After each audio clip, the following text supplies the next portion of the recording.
Bonjour à toutes et à tous. Je pense que là, ouais, tout le monde me connaît, mais donc je suis en quatrième année de doctorat ici à la faculté. Et aujourd'hui, je vais vous présenter un papier que je viens de soumettre dans le journal Ecological Monographs. Et du coup, il porte sur le rôle en fait qu'ont les hommes au sein de la chaîne trophique et comment en fait les activités anthropiques peuvent perturber la structure trophique et plus précisément les dynamiques entre les prédateurs et les proies dans les forêts d'Afrique centrale. Donc, ah, oh, ça va, ça va. Ok. Donc tout d'abord, oui, désolé la présentation est en anglais, mais je suis sûre que vous allez tous savoir suivre. Donc pour commencer, de quoi on parle quand on parle d'interaction trophique? J'imagine que vous êtes tous et toutes familières avec cette fameuse représentation en pyramide alimentaire. Et finalement, en fait, on voit les différents maillons qui composent cette fameuse chaîne alimentaire. On parle aussi de chaîne trophique, où à la base, forcément, on retrouve la végétation. Et plus on monte, du coup, on va retrouver les consommateurs primaires, qui sont donc les proies. Puis ensuite, les consommateurs secondaires, qui sont ce qu'on appelle aussi des mésoprédateurs. Donc, c'est souvent des prédateurs de taille moyenne. Et ensuite, au sommet de la chaîne, on a les plus grands prédateurs, qu'on appelle aussi les consommateurs tertiaires. Et en fait, entre les prédateurs et les proies, il va y avoir deux types d'effets globalement. On va appeler ces effets les effets top-down, donc qui vont du haut vers le bas, par le biais notamment de la prédation, donc le fait même de consommer l'animal, mais également par ce qu'on appelle le paysage de la peur. Et donc ça repose sur un concept écologique qui sous-entend que la simple présence d'un prédateur au sein d'un paysage va générer, en fait, induire des sentiments de peur, de vigilance, et donc va pouvoir modifier le comportement des proies et au final avoir des répercussions potentiellement sur tout un écosystème. Et ensuite, on a aussi ce qu'on appelle les effets bottom-up, qui donc vont aller des proies vers les prédateurs, puisque forcément les prédateurs vont chercher à se retrouver dans des zones où il y a un maximum de proies pour pouvoir s'alimenter. Mais cette chaîne ne serait pas complète si on ne prenait pas en compte l'homme, puisque souvent, l'homme va également avoir des influences, enfin une influence sur son écosystème par le biais de ces différents effets également, et va pouvoir donc influencer de manière plus générale le comportement à la fois des prédateurs et des proies, et donc influencer toutes ces dynamiques spatio-temporelles entre les combos prédateurs-proies dans un écosystème naturel. Alors, dans le cadre de ma thèse, on s'est intéressé aux félins. Alors, pourquoi s'intéresser à cette famille? Premièrement, parce que c'est la seule famille qui est composée presque exclusivement d'hypercarnivores. Alors, hypercarnivores, ça veut dire que c'est des animaux qui vont consommer jusqu'à 70% de viande minimum. Ensuite, parce qu'il s'agit d'espèces de prédateurs solitaires et qui vont chasser en embuscade. C'est-à-dire qu'ils vont se rapprocher au plus proche de leur proie jusqu'à se jeter sur elle pour pouvoir la chasser, contrairement à des loups, par exemple, qui vont courser davantage leur proie juste pour la tuer. Et en fait, ce type de chasse, on a identifié que ça avait des impacts sur les proies plus conséquents, puisque ça va générer des sentiments de peur plus importants, puisqu'en fait, à tout moment, le prédateur peut sortir d'un buisson, alors que le loup, souvent, on a un peu plus le temps de le voir venir, quoi. Et donc, c'est un type de chasse qui va potentiellement générer des effets plus importants. Et puis ensuite, parce que les félins, c'est des carnivores assez emblématiques, et donc forcément, ça donne envie de s'y intéresser. Donc, pour toutes ces raisons, les félins présentent plusieurs aspects qui laissent penser qu'ils ont un potentiel important d'influencer les réseaux trophiques, donc ces fameux food webs. Alors, au début de ma thèse, j'ai réalisé une review pour étudier un peu ce qu'on connaissait sur l'impact de ces félins dans les cascades trophiques. Et j'ai identifié dans la littérature 3 types de cascades trophiques qu'on pouvait retrouver. Donc, il y a tout d'abord les cascades trophiques de type classique. Ici, ah oui, je vais montrer là, où ça va faire intervenir, donc, ça va être l'influence d'un prédateur sur une proie qui va changer son comportement et qui va donc se répercuter sur un type de plante ou de la végétation. Ensuite, on a les cascades trophiques de type, que j'ai nommé intra-guilde, qui va donc se passer, ça va être l'interaction entre un top prédateur et un mésocarnivore, donc un carnivore de taille moyenne, qui va avoir un effet sur un troisième maillon, à savoir donc la proie souvent du mésocarnivore en question. Et ensuite, on a le troisième type de cascade trophique qui est induit par l'homme. Donc au final, c'est du coup considérer l'homme comme ce fameux super prédateur qui va avoir un impact sur les prédateurs de type léopard et autres, et qui va se répercuter à nouveau sur les proies. Et du coup, ça a été publié si ça vous intéresse davantage. Mais aujourd'hui, ce n'est pas le sujet de ma présentation. Là, on va s'intéresser aux forêts d'Afrique centrale, parce que comme vous voyez sur cette carte, qui représente donc toutes les études dans ma literature review que j'ai pu identifier, on constate qu'il n'y en a aucune étude n'a porté sur les interactions trophiques ou les cascades trophiques impliquant donc des félins dans les forêts d'Afrique centrale. Et pourtant, dans ces forêts, on retrouve deux félins qui sont les deux plus grands carnivores de ces forêts. C'est le léopard et le chat doré, qui est considéré, lui, comme un mésocarnivore.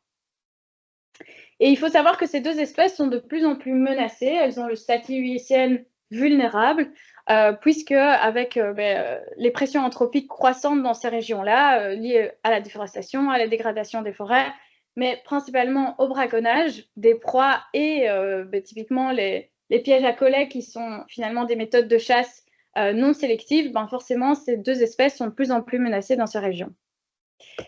Et dans ce contexte, on a voulu étudier donc on a voulu étudier comment se structuraient ces réseaux trophiques dans les forêts d'Afrique centrale, et plus spécifiquement, quelles étaient les dynamiques spatio-temporelles entre les prédateurs et les proies, selon un gradient croissant de pression anthropique, pour justement essayer d'étudier quel était le rôle de l'homme sur ces structures trophiques et ces interactions entre les prédateurs et les proies.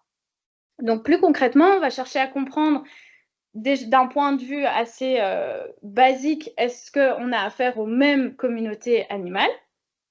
Ensuite, on va s'intéresser donc aux interactions spatiales et temporelles entre juste les prédateurs et les proies, parce que finalement, en fait, c'est des interactions qui n'ont jamais été étudiées dans les forêts d'Afrique centrale.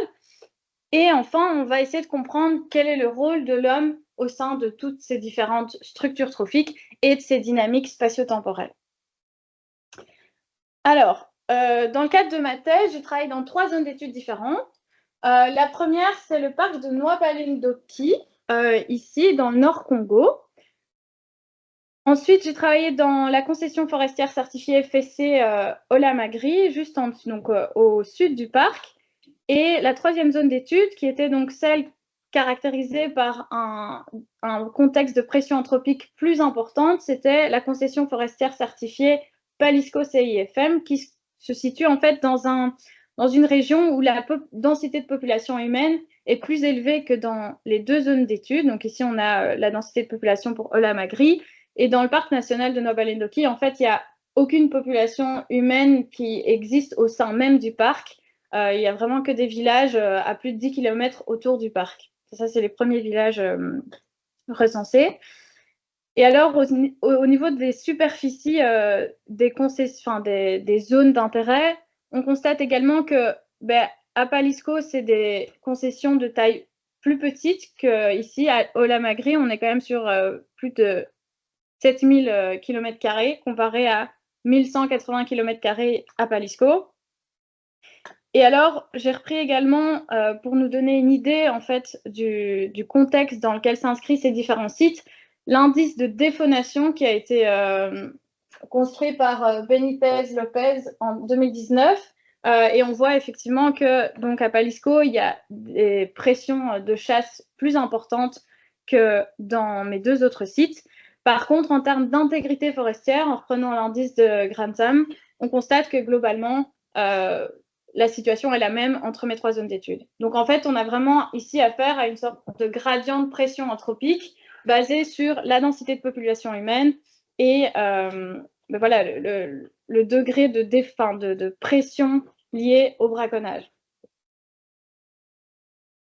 Alors, donc, pour aborder mes différents objectifs, j'ai installé 3 grilles de pièges photographiques constituées de 63 stations au sein de chaque grille.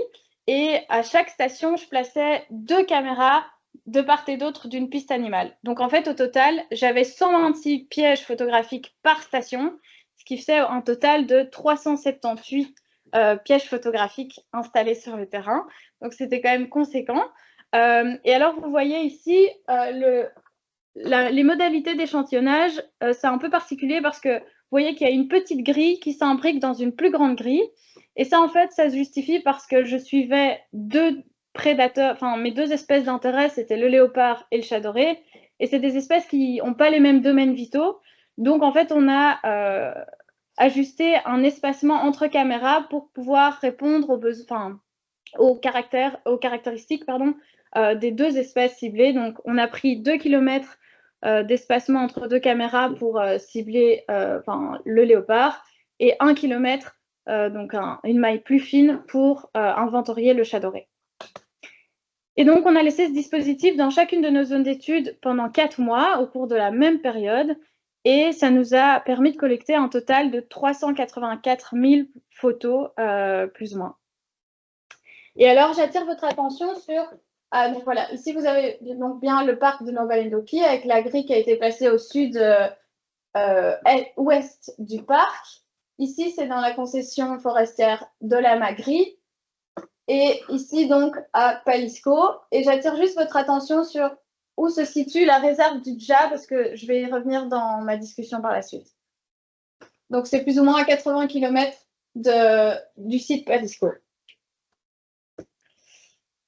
Alors, donc, ça, c'était la première chose. Maintenant, j'ai dû identifier quel était le panel de proies auquel j'allais m'intéresser. Donc, pour ce faire, premièrement, j'ai regardé ce qu'il existait dans la littérature scientifique.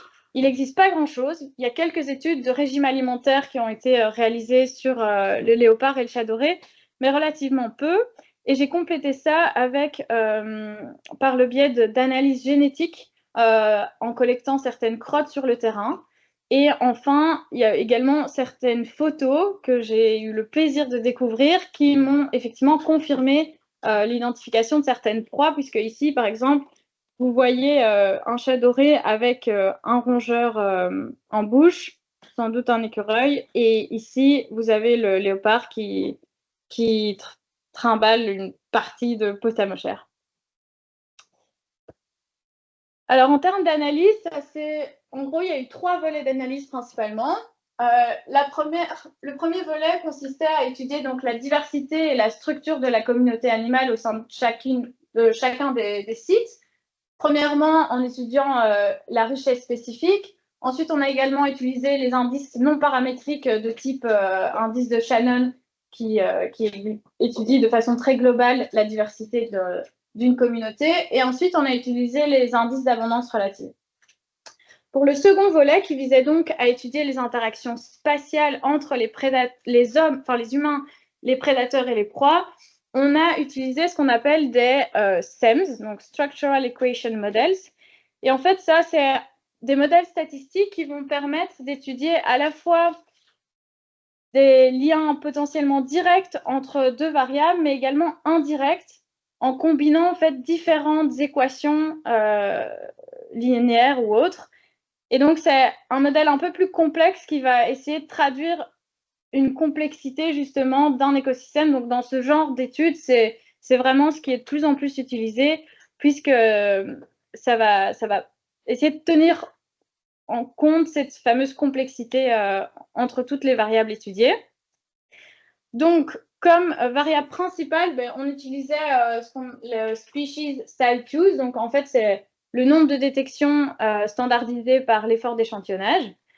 Puis ensuite, on a implémenté également des variables anthropiques pour étudier justement l'influence des pressions anthropiques sur l'utilisation dans l'espace des différentes espèces. et ensuite 2 variables environnementales qui pouvaient potentiellement améliorer nos modèles, même si dans ce cas-ci, c'est pas ce qui nous intéressait dans le cadre de cette étude. Donc, comme type de variable anthropique, on avait par exemple la distance à la limite du parc, dans le cas de Noa Balendoki, la distance à la route la plus proche, la distance au village le plus proche, la distance aux signes humains détectés sur le terrain. Donc, lorsque j'installais mes pièges photographiques, dès que je tombais sur un camp, sur des câbles, sur un piège, sur des douilles, mais tout ça, j'encodais les coordonnées géographiques. Et donc, c'est des éléments que j'ai pu réutiliser dans mes modèles. Et alors, effectivement, ici, vous avez une boucle rétroactive, puisque, c'est comme ça qu'on dit, rétroactive? Feedback, voilà. Puisqu'on va également étudier les liens entre la fréquence d'utilisation d'une zone par une espèce comparée à la fréquence d'utilisation d'une autre espèce entre, donc, pour étudier ces fameuses interactions prédateur-proie. Et enfin, le dernier volet, lui, s'est intéressé donc aux interactions temporelles entre, de nouveau, les humains, les prédateurs et les proies pour voir quelles étaient les différentes tendances observées dans mes 3 zones d'études.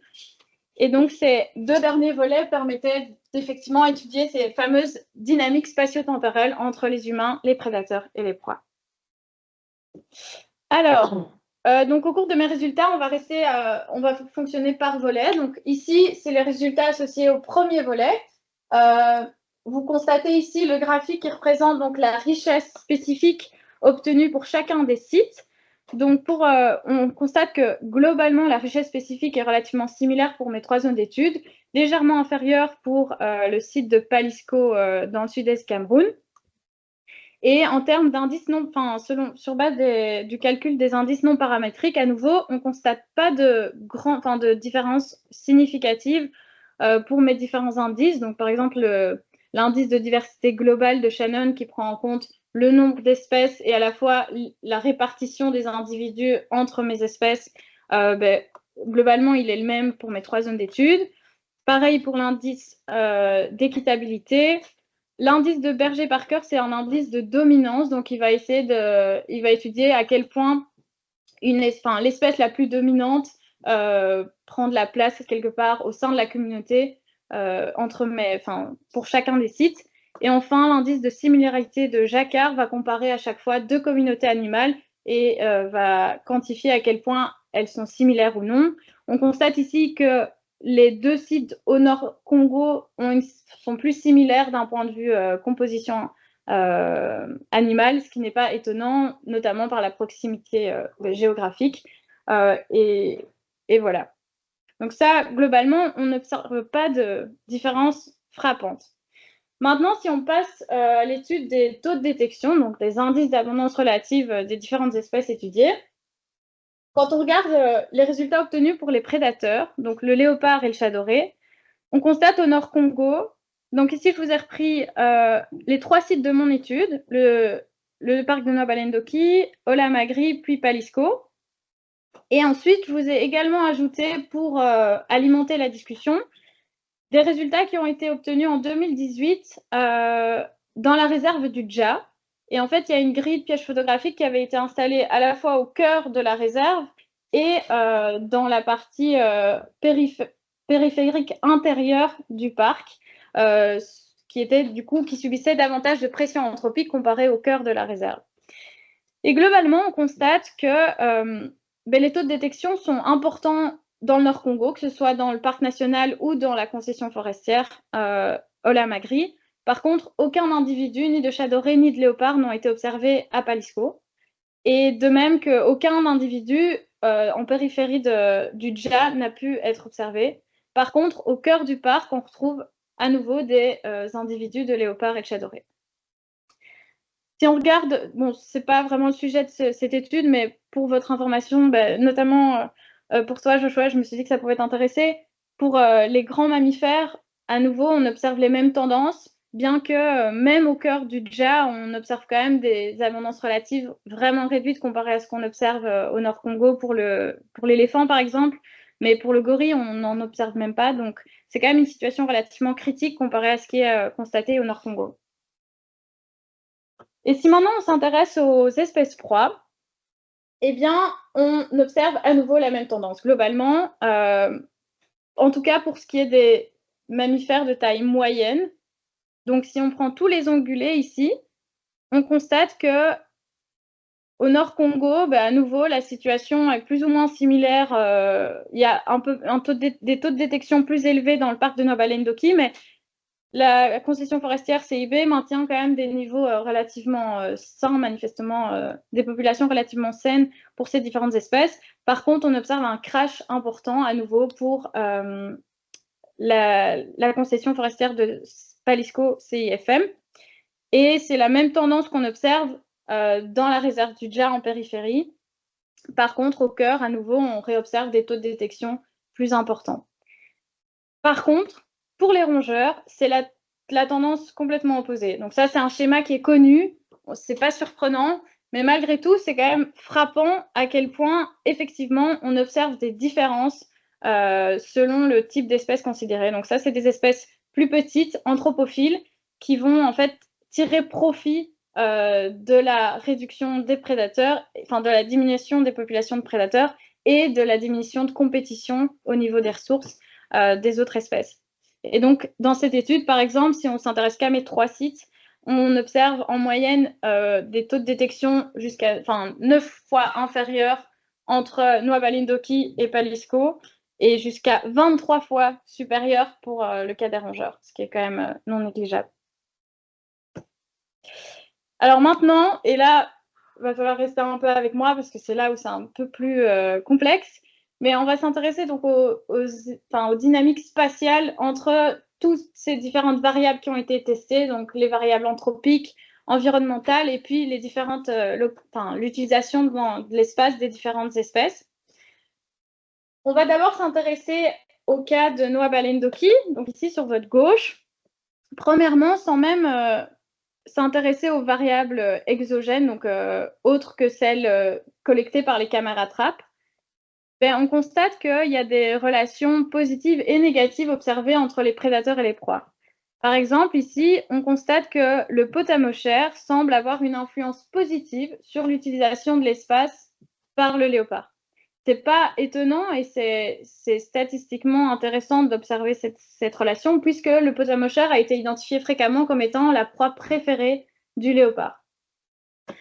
Ensuite, par contre, pour le chat doré, on n'observe aucune interaction. C'est une espèce qu'on détecte un peu moins facilement que le léopard et en plus de ça, il faut savoir qu'une des limites de cette étude, c'est qu'on n'a pas pu s'intéresser non plus aux espèces potentiellement qui étaient importantes dans son régime alimentaire, puisqu'il consomme notamment beaucoup de petits rongeurs ou de petits primates. Et dans ce cas-ci, c'est des espèces qu'on n'a pas intégrées dans nos analyses, puisqu'on considère que les caméras trappe ne permettent pas de collecter de façon robuste des données sur ces espèces. Ce qui est également intéressant au niveau des interactions prédateur-proie, c'est qu'on observe des relations négatives entre le léopard et le céphalophe bleu, et le léopard et le porc-épic. Ces deux espèces-là ne sont pas spécialement représentées dans le régime alimentaire du léopard, donc on pourrait se demander d'où ça sort. Mais en fait, c'est potentiellement expliqué par ce fameux concept de paysage de la peur dont je vous parlais plus tôt. C'est tout à fait possible et ça a été démontré dans beaucoup d'études, de plus en plus, c'est des effets qui sont reconnus dans la littérature, comme quoi la simple présence du prédateur, même si concrètement, il va peut-être pas s'intéresser aux céphalophes bleus et aux porc-épics, mais ça peut tout de même générer un sentiment de peur qui va influencer du coup le comportement dans l'espace de ces deux espèces. Et alors, en termes d'influence des pressions anthropiques, dans le parc de Noa-Balendoki, concrètement, on observe juste une influence positive. Plus on rentre dans le cœur du parc, plus on va retrouver de céphalophes bleus, de céphalophes rouges et de céphalophes à bande dorsale noire. Ça, forcément, ça peut sous-entendre qu'il y a un peu plus de pression de chasse en périphérie du parc qu'en son cœur. Sur la droite, on a le modèle qui est ressorti de la zone de la Magri. Alors, en termes d'interaction prédateur-proie, à nouveau, on retrouve cette tendance, enfin cette relation positive entre le potamochère et le léopard, ce qui est rassurant parce que du coup, il semblerait que ça tient bien la route. On trouve de façon un peu plus étonnante une relation positive entre le gorille et le léopard. Il faut savoir que le gorille, moi, je ne l'aurais pas mis de base dans la liste des espèces proies, mais finalement, c'est une espèce qui ressort quand même des analyses de régime alimentaire qui ont été réalisées dans le passé, et donc je l'ai inclus. Mais cette relation, c'est pour ça qu'il faut garder un esprit critique quand on analyse ce type de modèle, parce que ça reste que des corrélations et on ne démontre aucune causalité. Donc potentiellement, cette relation, en fait, elle masque quelque part une réponse similaire à une autre caractéristique que je n'aurais pas inclus dans mon modèle. Typiquement, peut-être qu'ils ont une affinité particulière pour un certain type de végétation que je n'ai pas pu inclure dans mon modèle. Par contre, on retrouve de nouveau cette même relation négative avec le porc-épic, ce qui est donc intéressant, puisqu'à nouveau, ça semblerait confirmer ce qu'on observait à Noa Balindoki. Et alors, pour l'influence des pressions anthropiques mesurées, on constate, on a des résultats modérés, on a une influence négative de la proximité des villages sur le gorille et le porc-épic. Par contre, la route finalement semble être davantage utilisée par les espèces que fouillée, potentiellement parce que c'est une zone avec plus de ressources, etc. Mais donc, globalement, on n'a pas un impact anthropique considérable comparé, par exemple, à la zone de Palisco CIFM où effectivement les résultats sont plus marquants puisqu'on observe une majorité d'influences négatives de ces fameuses pressions anthropiques sur l'utilisation de l'espace des différentes espèces proies. Forcément, on n'a pas pu étudier ces influences sur les espèces prédatrices puisqu'elles n'ont jamais été détectées dans la zone, probablement parce qu'elles ont disparu depuis un moment dans la région. Et donc voilà, ces différentes méthodes d'analyse permettent tout de même de comprendre un peu mieux comment spatialement ces différentes espèces interagissent et à quels facteurs elles répondent. Alors le troisième volet, et c'est le dernier, visait donc à étudier les dynamiques temporelles entre les humains, les prédateurs et les proies. Je l'ai réalisé pour chaque paire de proies prédateurs, mais ici je ne vais pas vous bassiner avec tous ces graphiques qui se ressemblent finalement beaucoup. Je vous ai repris deux cas assez intéressants, celui du potamochère à nouveau, puisque ici on constate un recouvrement relativement important entre, donc si vous prenez la ligne pointillée en orange, c'est le rythme d'activité obtenu pour le parc ici de Noa Balindoki, pour le léopard. Ici, pareil, c'est le rythme d'activité du léopard, mais cette fois obtenu dans la concession Olamagri. Et en vert, chaque fois, vous avez le rythme d'activité de la proie qui est représenté ici sur votre gauche, au sein des trois sites. Alors, il faut savoir que dans le dernier site, forcément, on n'a pas détecté de léopard ou de chat doré. Par contre, on a détecté des chasseurs par le biais de nos caméras. Et donc, c'est cette courbe d'activité-là que je représente sur ce graphique. Tandis que dans mes deux autres sites, finalement, je n'ai pas eu de détection de chasseurs. Voilà. Donc, voilà. Et donc, dans mes deux premiers sites, on constate un recouvrement important entre l'activité du léopard et du potamochère. À nouveau, pas si étonnant si on se base sur la théorie, puisque potentiellement, donc, le léopard va chercher à maximiser ses rencontres avec son espèce préférée. Par contre, on constate que, entre ces deux zones d'études, le rythme d'activité du potamochère est relativement stable et similaire. Et ça a été testé significativement. Enfin, c'est pas significatif du coup comme différence. Par contre, il y a une différence significative de son rythme d'activité à Palisco CIFM, où en fait on observe qu'il est davantage nocturne. Ici, si vous prenez l'air sous la courbe d'activité, l'air sous la courbe lorsqu'il fait noir, donc passé 18 h ou avant 6 h du matin, est plus importante que dans les deux autres zones d'études. Et donc, on pourrait supposer que c'est en réponse à une pression anthropique plus importante et donc un déplacement du rythme d'activité en période nocturne de façon potentiellement à minimiser ces rencontres avec les hommes, enfin les humains.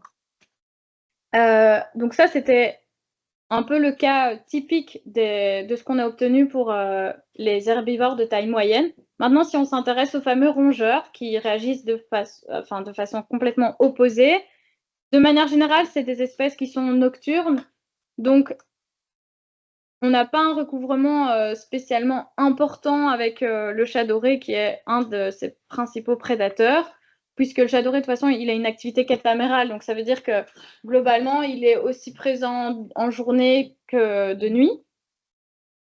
Par contre, on observe un pic plus important tôt dans la nuit, potentiellement, mais ça c'est vraiment des hypothèses, parce que y a plus de prédateurs, donc ils pourraient davantage sortir plus tôt la nuit et avec moins de risques. Mais c'est hypothétique. Donc, pour discuter pour reprendre tous ces différents résultats, grosso modo, on observe un shift en termes de diversité animale entre nos différents sites, plus la pression anthropique est importante. Si on s'intéresse à nos premiers résultats en termes de richesse spécifique et des indices non paramétriques calculés, grosso modo, là, on n'observe pas de différence significative. Mais si on creuse et on s'intéresse de façon un peu plus fine à la structure trophique, on constate que dans la zone avec le plus de pression anthropique, il n'y a plus de prédateurs. On observe des taux de détection largement inférieurs pour tout ce qui est proie de taille moyenne, de type herbivore, et qui mène à une augmentation du taux de détection des rongeurs, qui peut se justifier à la fois parce qu'il y a moins de compétition, comme je disais tout à l'heure, pour les ressources, et à la fois parce qu'il y a peut-être une pression de la part des prédateurs qui est complètement annulée. Et donc finalement, on observe une érosion trophique, puisqu'on a moins d'espèces, et en plus de ça, on observe des effets à la fois directs des hommes sur différents maillons de cette chaîne alimentaire. Finalement, l'homme a des impacts simultanés sur différents maillons de la chaîne alimentaire, d'où un peu le terme de super prédateur. Mais en plus de ça, en impactant la base, le nombre de proies disponibles au sein de l'environnement, mais ça peut avoir des effets indirects sur les populations de prédateurs et ça a pu contribuer à leur disparition dans cette zone. Ensuite, on a également observé donc des shifts au niveau des dynamiques spatio-temporelles, puisque dans nos deux premiers sites, on voyait que spatialement, la communauté animale s'articulait en répondant à plein de facteurs différents, à la fois environnementaux, mais aussi sur base des activités, de l'activité d'autres espèces, et un peu également sur base de quelques facteurs anthropiques. Par contre, dans notre dernier site, forcément, les interactions trophiques n'ont plus leur place et finalement, la communauté animale répond principalement à des facteurs anthropiques et également environnementaux, mais de façon moins importante que dans les autres sites. Et enfin, on observe donc une part de nocturnalité plus importante dans l'activité des proies comparée à nos deux premiers sites. Et donc, à nouveau, là, on parle de simplification trophique du réseau et on constate que les pressions anthropiques deviennent le premier moteur structurant les communautés animales à la fois à l'échelle spatiale et temporelle. Donc, tous ces résultats, quelles implications ça peut avoir? Tout d'abord, d'un point de vue au niveau du fonctionnement de l'écosystème, ce n'est pas des choses que j'ai étudiées, donc à nouveau, ça c'est des hypothèses, mais c'est clair que ça peut avoir des répercussions sur le fameux maillon à la base de notre pyramide, important, puisque forcément, on a beaucoup moins de céphalophes, qui sont par exemple des espèces qui dispersent pas mal de graines, qui en consomment également, mais qui les dispersent, comme l'avait démontré Fructueux dans le cadre de sa thèse. Et en plus de ça, on a affaire à des taux beaucoup plus importants de rongeurs, qui sont des consommateurs de graines dans la majorité des cas. Ils peuvent également être disperseurs, mais ils ne vont jamais disperser sur les mêmes distances que les disperseurs de plus grande taille. Et donc, on pourrait s'inquiéter du fait que ça va favoriser finalement les espèces à croissance rapide et dispersées par le vent, comparées aux espèces dispersées par des plus gros animaux et qui souvent sont également les espèces stockant davantage de carbone. Donc, à nouveau, ça peut avoir des répercussions à l'échelle vraiment de l'écosystème et d'autres types de fonctionnement où on ne penserait même pas que tout ça est lié, mais finalement, ça peut avoir des effets jusqu'à ce niveau-là. Ensuite, forcément, si les espèces répondent non plus à des pressions liées aux prédateurs au sein de l'espace, où ça crée une sorte de variabilité au niveau de la pression d'herbivorie au sein du paysage, et ça va être relativement dynamique. Si toutes les espèces se mettent à réagir de façon homogène à l'homme, à la présence de l'homme, mais finalement, on va perdre en hétérogénéité au sein du paysage. Et donc, à nouveau, ça peut avoir une influence sur la régénération spatiale de certaines espèces végétales ou la redistribution des nutriments au sein du paysage. Et puis, il y a sûrement d'autres effets aussi que je ne mentionne pas là et qui n'est pas le sujet de ce papier, mais en tout cas, ça pose plein de questions. Et alors, enfin, en termes d'implication au niveau en termes de conservation, cette étude a quand même, enfin, il est important du coup de ne pas forcément associer des résultats au statut de forest management, de gestion forestière d'une zone étudiée, puisque là, par exemple, on a étudié une aire protégée et 2 concessions forestières certifiées FSC. Pourtant, on obtient des résultats clairement différents. Ça veut pas dire que du coup, il faut taper sur FSC et que, en fait, une concession certifiée FSC ne va pas forcément garantir un maintien d'un réseau trophique sain et des taux de population viables pour les différentes espèces étudiées.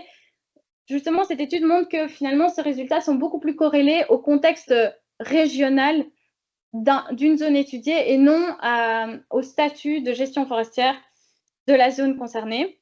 Puisque ici, par exemple, si on prend le cas de Palisco, comparé à Olamagri, ils reçoivent beaucoup moins d'appui financier puisqu'ils ne sont pas en périphérie d'une aire protégée comme Noa-Balendoki, comme les Olamagri. Donc, ils ne bénéficient pas de la même aide au niveau, enfin, du même soutien financier ou soutien humain également en termes de moyens.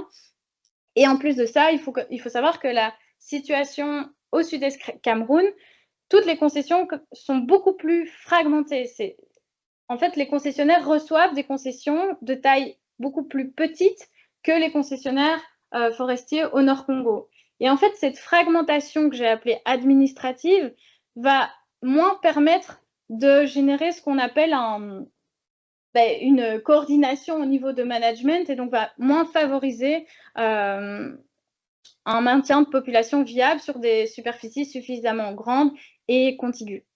Donc ça, c'est tous des points importants et ça souligne bien que les pressions anthropiques locales et le contexte plus régional dans lequel s'inscrit une zone d'étude vont être de meilleurs prédicteurs que le statut de gestion forestière d'une zone étudiée pour tout ce qui concerne la conservation de la faune, en tout cas. Et donc, ce qu'on appelle forcément une approche à l'échelle du paysage, en cherchant à favoriser des collaborations entre des partenaires privés, des partenaires publics, pour essayer et les populations locales pour renforcer forcément toutes les mesures mises en place. Enfin, le léopard et le chat doré, c'est les 2 seules espèces qui ont disparu, les premières espèces à ne plus être détectées à Palisco CIFM comparé à nos 2 autres zones d'études. Et donc, finalement, on indique que ça pourrait être des espèces utilisées comme des espèces indicatrices. Et donc, on encourage à monitorer ces populations-là pour pouvoir essayer de déceler le plus tôt possible les signes de défaunation au sein des différentes zones d'études. Et on encourage forcément à une approche plus intégrative qui ne va pas juste se baser sur l'étude de la richesse spécifique et utiliser des indices relativement globaux d'indices de diversité, puisqu'on a constaté que finalement, ils ne permettaient pas de traduire les changements radicaux qui étaient constatés dans la 3e zone d'étude. Et donc, on souligne l'importance d'étudier les interactions trophiques et toute cette structuration entre les différents groupes trophiques qu'on connaît. Voilà, ceci clôture ma présentation. Merci beaucoup de votre attention. Et si vous avez des questions, n'hésitez pas.